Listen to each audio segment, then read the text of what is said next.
On a humid summer night in the year AD 65, torches burned low along the marble corridors of the Imperial Palace on the Palatine Hill in Rome.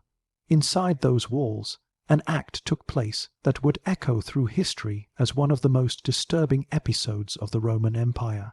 The Emperor Nero, ruler of the known world, ordered the surgical mutilation of a teenage boy named Sporus, and transformed him into what the emperor would claim as his new empress.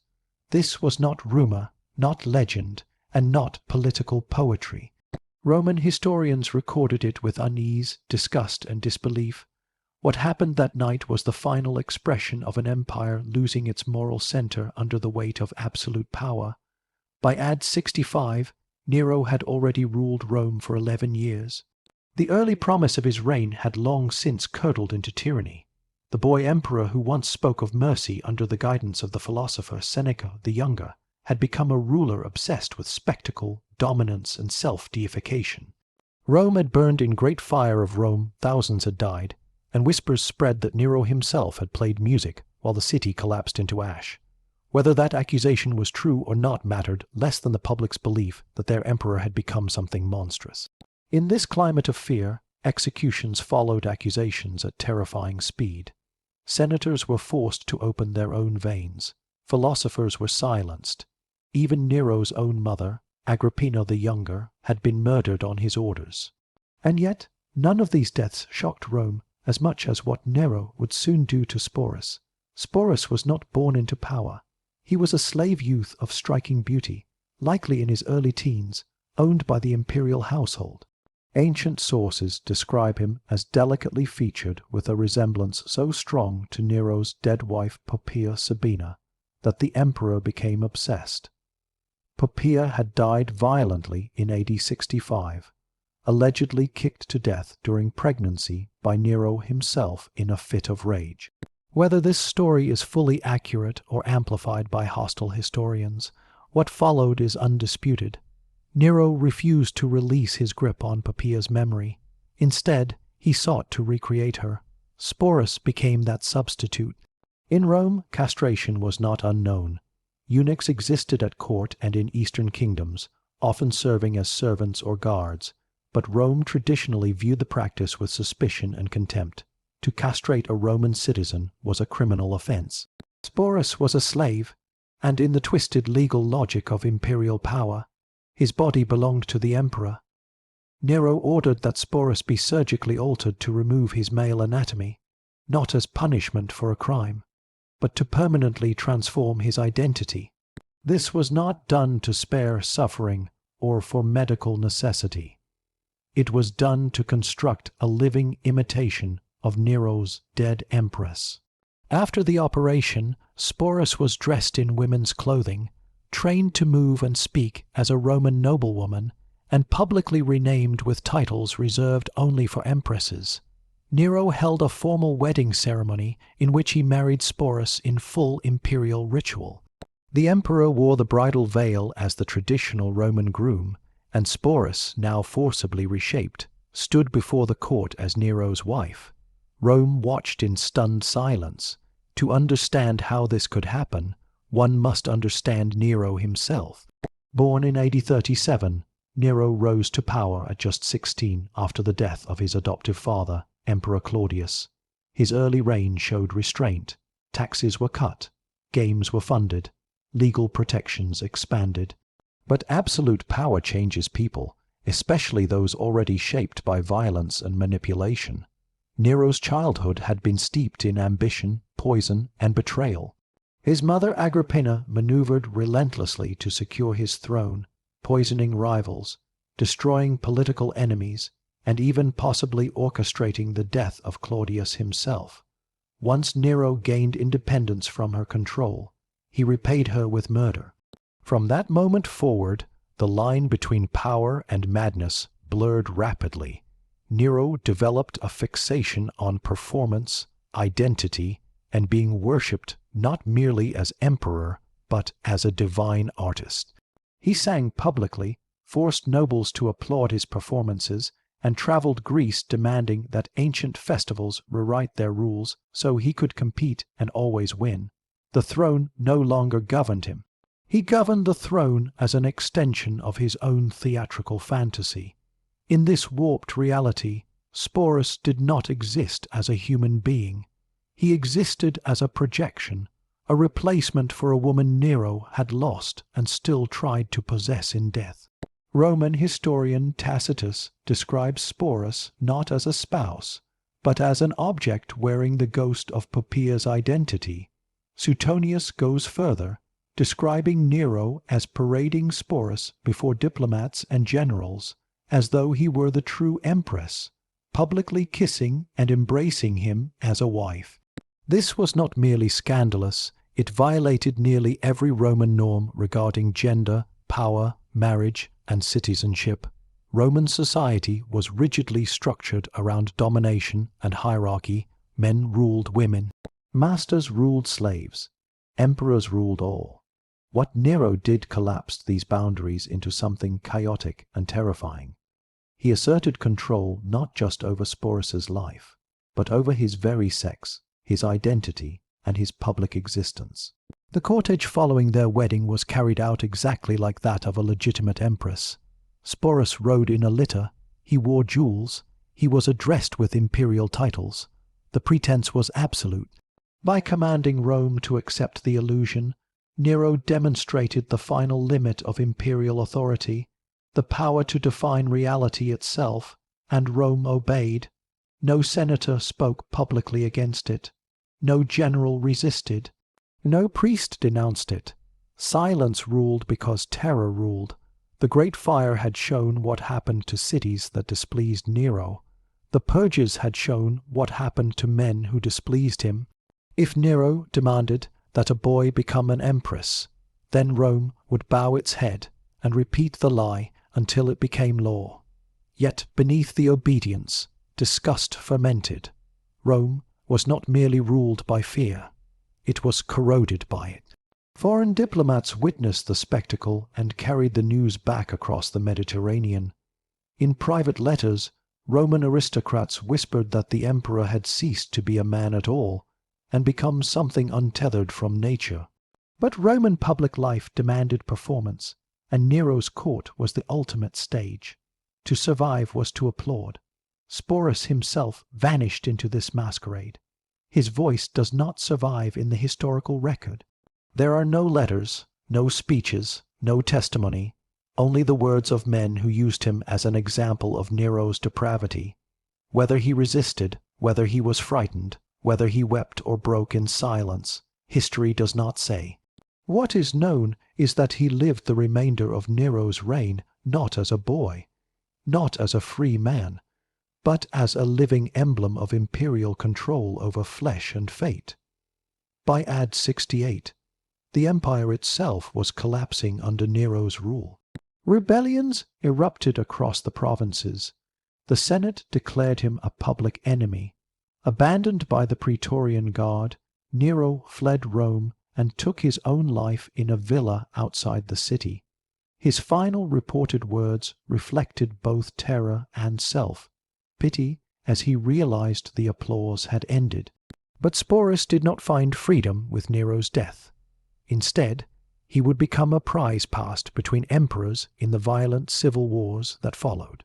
The empire collapsed into a year of blood known as the Year of the Four Emperors, and Sporus would be dragged through it as a living relic of Nero's madness. When Nero died in June of AD 68, Rome did not breathe relief. It gasped in terror. His suicide did not end the crisis he created. It unleashed it. With the imperial throne suddenly empty, the empire fell into chaos. Armies raised their own emperors. Provinces broke into rebellion. The Senate lurched between fear and necessity. What followed was the blood-soaked convulsion known as the Year of the Four Emperors, and for Sporus, the nightmare of imperial possession did not end with Nero's death. It merely changed hands. In the hours after Nero's suicide, his household scattered in panic. Slaves fled. Courtiers destroyed records. Loyalists were hunted down by rival factions. In the confusion, Sporus vanished from the public eye. For a brief moment in history, his fate is uncertain. Some believed he had escaped. Others whispered that he had been executed quietly to erase the final symbol of Nero's disgrace. But neither was true. Sporus had survived the fall of one monster only to be captured by others. The first man to seize him was Nymphidius Sabinus, a powerful commander of the Praetorian Guard who briefly attempted to claim the throne himself. Nymphidius had helped engineer Nero's abandonment by the guards, and believed that possession of Sporus would give him leverage over those still loyal to the dead emperor. But Nymphidius' rule lasted barely days. The guards he tried to manipulate turned on him. He was cut down in mutiny before he could consolidate power. Sporus was seized again. This time the emperor was Galba, an aging senator elevated by the legions in Spain. Galba detested everything Nero represented. He reversed Nero's policies, cancelled lavish games, restored property to confiscated families, and purged those associated with the previous regime. His reign lasted only 7 months, but it was long enough for Rome to see that the terror had not ended. It had merely changed costume. Galba did not kill Sporus, but he stripped him of imperial protection, casting him into the category of spoils rather than person. In a Rome now ruled by blade and betrayal, Sporus had no legal status that could protect him. The marriage to Nero had never legally existed in Roman law. It was a ceremony performed under coercion by a mad emperor. When the regime fell, the illusion vanished with it. After Galba was overthrown and executed in January of AD 69, his rival Otho seized power. Otho had once been married to Poppaea Sabina before Nero stole her from him. The psychological irony was cruel and perfect. The man whose wife had once been taken by Nero now possessed the living imitation Nero had created. Unlike Galba, Otho had known Nero personally. He had served at Nero's court and shared his tastes for luxury, theatre, and indulgence. Ancient writers suggest that when Otho saw Sporus for the first time, dressed in imperial finery once meant to echo Poppaea, the resemblance unsettled him deeply. The ghost of his stolen wife walked before him in silk and jewels on borrowed flesh. Otho treated Sporus not as a spouse but as a trophy. Plans were made to parade him publicly as part of an imperial spectacle meant to legitimize Otho's claim to Nero's supporters.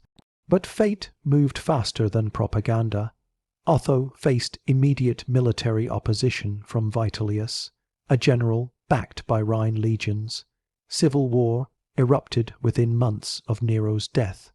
The empire was now fighting itself openly. Otho marched north to meet Vitellius' army at the Battle of Bedriacum. He lost.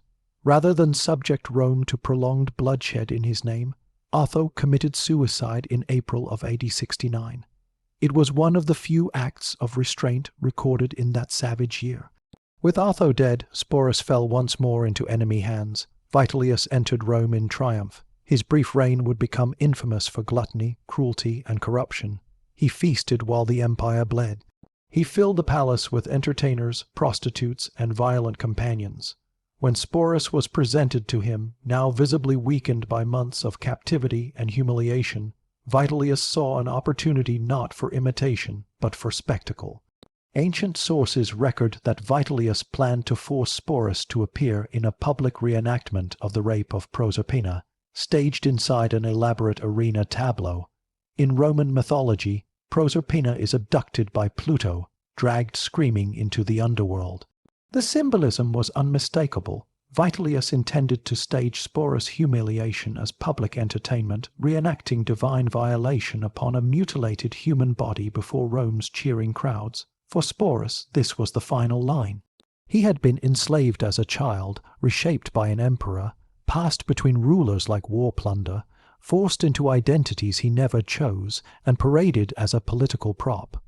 Now he was to be reduced once more to an object for mass amusement, his suffering transformed into theatrical mythology. Before the performance could occur, Sporus took his own life. The method is not described in detail by historians, but the intent is unmistakable. He chose death rather than return to the stage of imperial cruelty. In doing so, he reclaimed the only power left to him, the power to refuse. His death passed almost unnoticed amid the greater carnage consuming Rome. Vitellius himself would not survive the year. In December of AD 69, forces loyal to Vespasian entered the city. Vitellius was dragged naked through the streets, beaten, mutilated, and butchered near the Tiber River. His body was thrown into the flood like garbage. The year of the 4 emperors ended with Rome exhausted, shattered, and traumatized. Out of that wreckage, the Flavian dynasty emerged, restoring military discipline and order. Vespasian rebuilt what Nero had destroyed. He stabilized the economy, strengthened the army, and returned a sense of law to a city that had lived for years under terror. But order could not erase memory. The story of Sporus survived precisely because it embodied the final horror of unchecked power. Roman authors recorded his fate not with political calculation, but with moral revulsion. Tacitus, Suetonius, and later writers returned again and again to the same image: a boy annihilated by imperial obsession, transformed into a living symbol of a dead woman, paraded as law while law itself silently died. In Roman political thought, the emperor was meant to embody the state. His body symbolized the health of the empire. When Nero reshaped Sporus into an empress, he was not merely expressing personal madness. He was rewriting the definition of power itself. If the emperor could redefine sex, marriage, identity, and legality by command, then nothing remained sacred, not even nature. That realization haunted Rome long after Nero's statues were torn down, and his name was blotted from official records under the punishment of memory known as damnatio memoriae. The empire tried to forget Nero. It could not forget what he proved possible. Sporus became the quiet warning beneath imperial legend. Not a general, not a senator, not a hero. A boy whose body became a battlefield for an emperor's derangement. His life exposes the most terrifying truth of tyranny, that power does not always destroy through armies and fire. Sometimes it destroys through possession, through erasure, through transforming a human being into a mirror for another's delusion. And the empire applauds. When the blood of the year of the 4 emperors finally dried beneath the sandals of the victors, Rome did not return to innocence. It returned to memory. The reigns of Nero, Galba Otho, and Vitellius left scars too deep to conceal beneath marble and triumphal arches. But among all the slaughter, betrayals, and civil war, the fate of Sporus lingered with particular power. His story was not remembered as a political failure or a military mistake. It was remembered as proof that something unnatural had taken the throne. Under Vespasian and the rise of the Flavian dynasty, the empire stabilized, the army was disciplined, the treasury was repaired, construction began on what would become the Colosseum, a symbol meant to replace Nero's decadent golden house with a monument to public unity. Rome wanted to believe tyranny was an anomaly, not a logical outcome of absolute authority, but the ghost of Nero refused burial. Roman historians turned the previous decade into moral instruction. Tacitus framed the Neronian years as the ultimate demonstration of unchecked power corrupting both ruler and state. Suetonius, in his biographies of the Caesars, catalogued Nero's sexual excesses, violence, and theatrical obsessions with almost forensic fascination. And later writers, including Cassius Dio, returned again to one image above all others: the emperor marrying a mutilated boy dressed as a dead woman. This episode was not used merely to shock. It became symbolic. In Roman political culture, masculinity was inseparable from authority. The emperor was expected to embody discipline, self-control, and dominance. What Nero did to Sporus inverted every one of those ideals. He did not dominate Rome in the traditional way. He consumed it theatrically. He did not rule as a general or lawgiver. He ruled as the central figure in a self-authored spectacle where human beings became costumes. Later emperors understood this perfectly. None of them dared repeat Nero's public transgressions of sexual and social norms. Even those who were tyrannical behind closed doors carefully performed the image of restraint before the Senate and people. They learned the lesson Nero's fall had taught with brutal clarity. Rome might tolerate cruelty, but it would not tolerate humiliation of its own identity.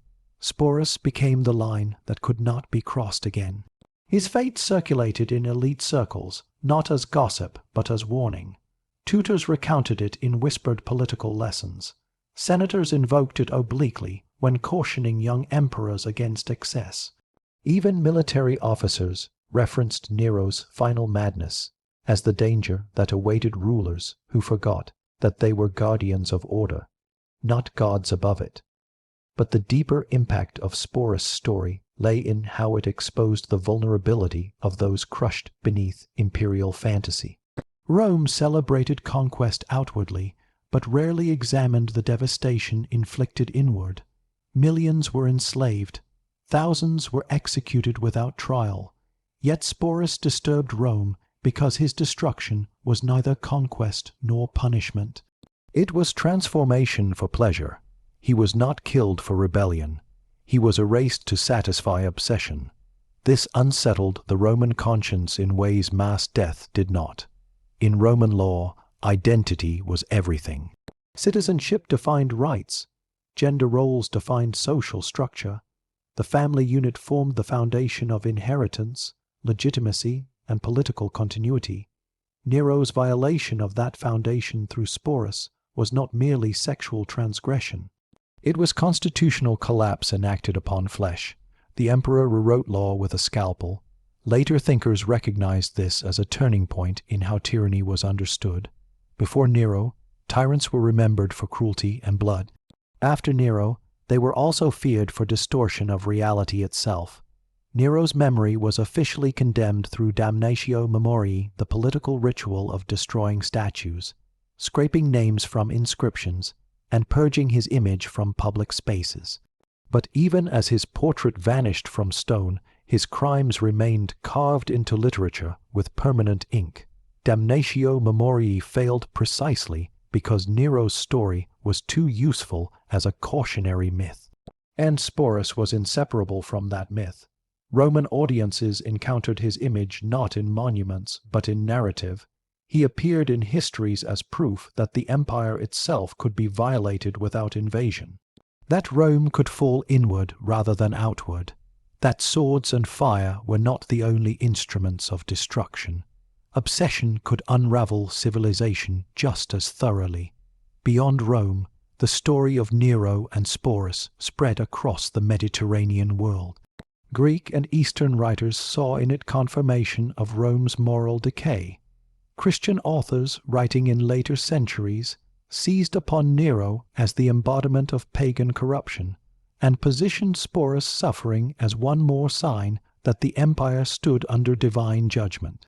Nero became mythologized not simply as a bad ruler, but as a monster wearing imperial robes.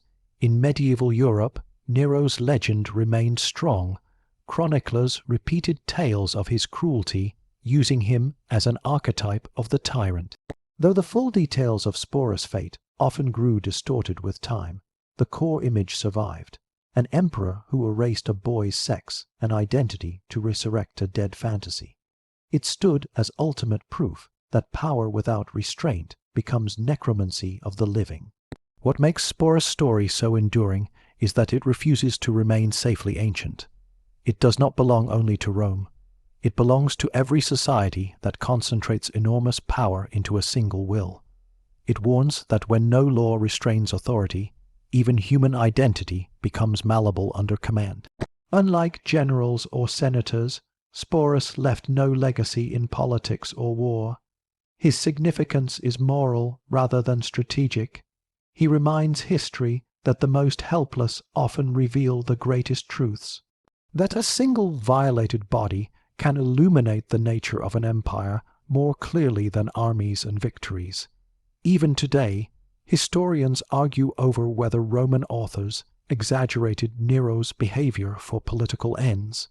But the consistency of the account across hostile and neutral sources leaves little doubt that the core event occurred.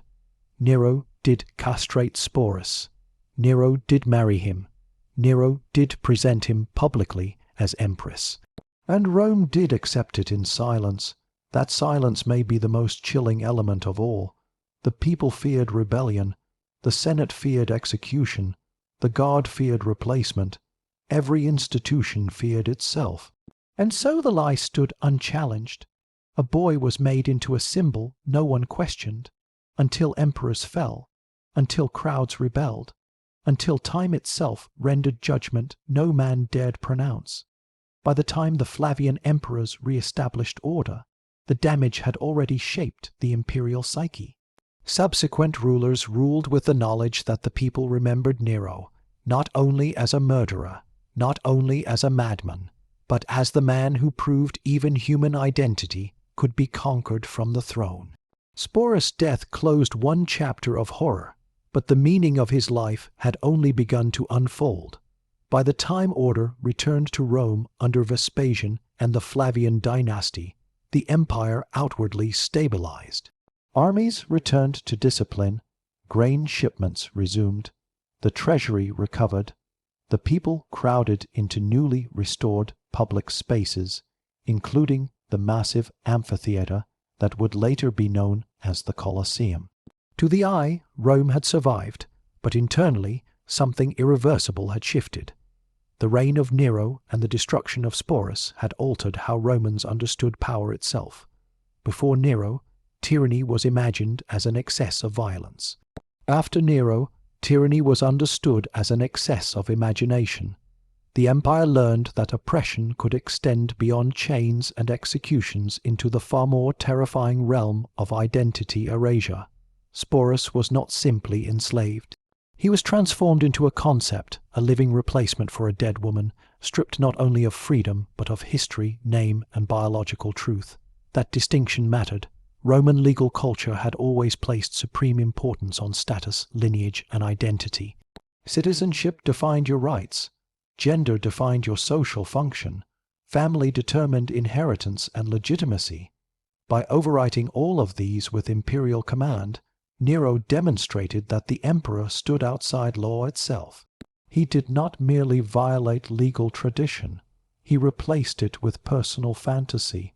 This realization echoed through subsequent reigns. Emperors such as Domitian would later rule with their own harshness, but none ever dared to replicate publicly the kind of identity violation Nero imposed through Sporus. Not because they were more moral, but because they were more cautious. They understood that Rome would tolerate brutality, but it would not tolerate humiliation of its own cosmic order. The emperor could kill, the emperor could seize, the emperor could exile, but he could not be seen to remake nature itself without risking the legitimacy of the throne. Sporus had become the forbidden example. As Romano, Greek historians preserved Nero's legacy, Sporus steadily transformed from a historical individual into a moral symbol. Tacitus framed the episode as evidence that Nero no longer distinguished between empire and stage. Suetonius portrayed the wedding as grotesque parody, a mockery of Roman marriage that stripped the ritual of its meaning. Cassius Dio preserved the later humiliation planned under Vitellius, ensuring that Sporus' final refusal through suicide would be remembered as his only reclaimed act of control. Later Christian writers went even further. For them, Nero became the embodiment of pagan corruption and moral decay. Some even associated him with the symbolic Antichrist, a ruler who overturned natural order as a sign of spiritual catastrophe. In that theological framework, Sporus' body became proof that Rome's power had rotted at its core long before Christianity challenged it openly. Through centuries of retelling, Sporus gradually disappeared as a person and survived as an image. That image shaped political thought far beyond antiquity. Medieval kings were warned against becoming another Nero. Renaissance writers invoked Nero as the archetype of artistic tyranny corrupted by narcissism. Enlightenment thinkers used Nero's reign as evidence that absolute monarchy, when unrestrained by law, degenerated into private madness, made public authority. But modern historical analysis reframes Sporus once again. Today, scholars no longer see Sporus only as a symbol of Nero's decadence. They increasingly recognize him as one of history's earliest documented victims of identity-based forced bodily modification executed by state power for personal political theater. His story now speaks not just about sexual deviance, but about control over the human body as an instrument of dominance. Nero did not castrate Sporus out of random cruelty. He did it to construct an object that served both personal fantasy and political propaganda. Sporus became a living declaration that the emperor's will outranked biology, law, and tradition. That declaration traveled across the empire instantly. Everyone who saw Sporus understood what it meant without a word being spoken. It said that resistance was meaningless, and yet, in the end, Sporus did resist. When Vitellius planned the public reenactment of the myth of Proserpina, the emperor intended to reduce Sporus once again to spectacle. But suicide denied that final invasion. In a world where every decision had been taken from him, Sporus reclaimed the only remaining authority over his life. In ancient Roman moral thought, suicide carried complicated meaning, often interpreted as a final assertion of honor or autonomy in the face of unbearable dishonor. Sporus' death fits that ancient philosophical framework with tragic precision. For Nero, death ended terror. For Sporus, death ended captivity. For Rome, memory ensured the lesson would not die. The empire continued for centuries after Nero. It conquered Britain permanently. It expanded the road network. It built aqueducts that still stand today. But within Roman political culture, Nero remained the reference point of failure. Every bad emperor was measured against him. None eclipsed him. His name became shorthand for the moment where imperial authority crossed from domination into self-consuming fantasy. Sporus remained inseparable from that judgment. Today, his story challenges modern audiences precisely because it cannot be solved neatly. There is no triumph at the end, no revenge, no justice delivered by courts or armies, only survival, humiliation, and a final refusal to be made into theater once more. His life exposes the raw truth beneath imperial pageantry, that empire is built not only on battles and laws, but on bodies that rarely appear in triumphal relief. Sporus was one such body. His existence forces history to confront an uncomfortable reality. Tyranny is not always loud. Sometimes it is intimate. Sometimes it enters the bedroom, the mirror, the fabric of identity itself. Sometimes it dresses a child in silk and calls the violence beautiful. The Roman Empire fell centuries later, not because of Nero alone, but because the system that allowed Nero to reshape a human being into a fantasy without consequence contained within it the seed of its own collapse. Empires that treat identity as property will eventually discover that nothing, including loyalty, remains real, and so the boy Nero castrated and turned into his living Empress survives not in monuments, not in coins, not in triumphal arches, but in the darkest lesson Rome ever produced. Power without restraint does not merely kill, it erases.